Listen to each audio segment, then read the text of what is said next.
time for Exact Notes. It's just Exact Notes. Music rocks. Yeah. Welcome to song number 4 in the Essential elements for guitar course. How you doing so far? Surviving? Tired of hearing me? We're just getting started. It's gonna be a long semester.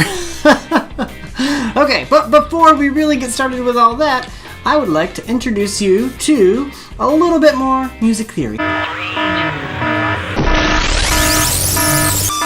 Because we're just taking it little tiny pieces at a time, little teensy tiny pieces. Yesterday we did Are You Strumming, and now we are moving into a few little elements that were still on that page here.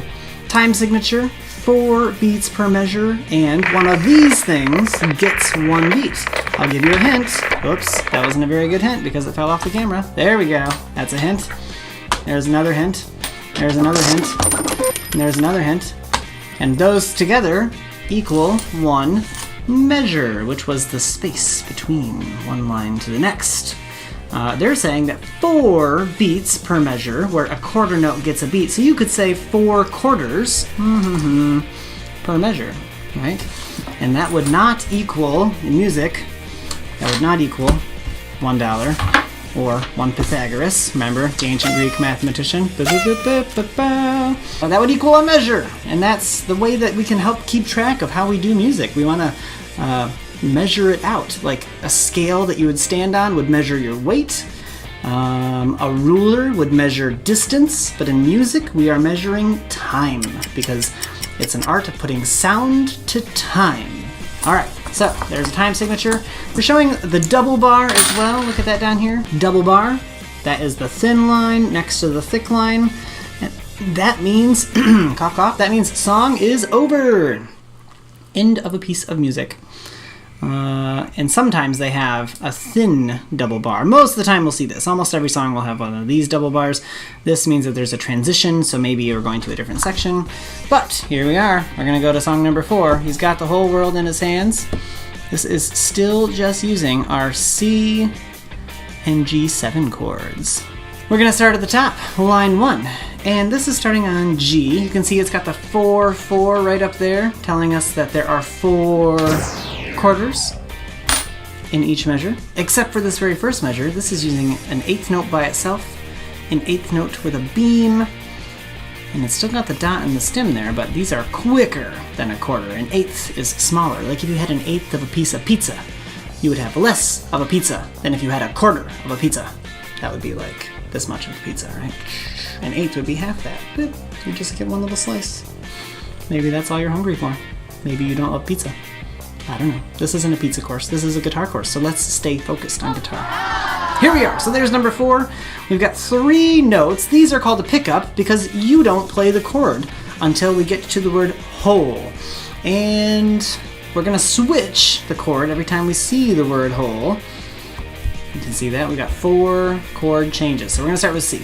And I would play something like this. He's got the whole. And that's where you come in on C chord. Ready? Let's try that. He's got the... And then did you play the C chord right there? All right, let's try it one more time. He's got the... Okay, good. Let's try it one more time. He's got the whole world in his hands. And it says continue strumming. So you're just going to keep playing C, C, C, C.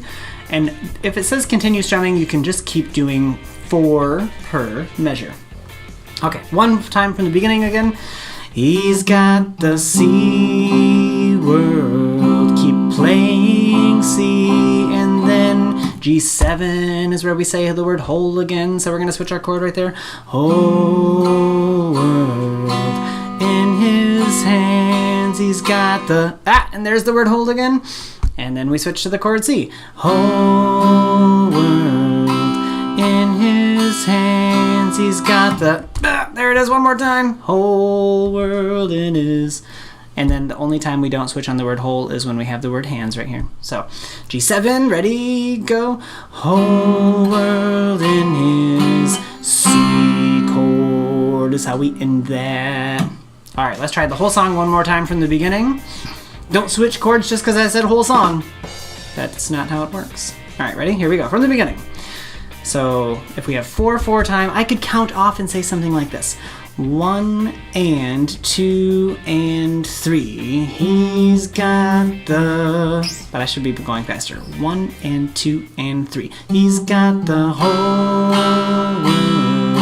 See, he's got the whole world in his hands. He's got the C chord right here. In his hands, he's got the G7 chord in his C chord or hands.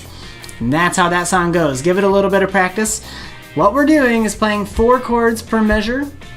So we've got 8 C's, 8 G's, 8 C's again, 4 G's, and then here you could just play 1 C chord to end it, just like we did on song number 1 and on song number 2. And song number 3 was only the C chord, so of course that was the last chord. So, all right, give it a try. Good luck. Any questions, put them in the comments. No complaints though. If you're confused, you could rewind, you could try it again. Just, give it a try. Good job, and good luck.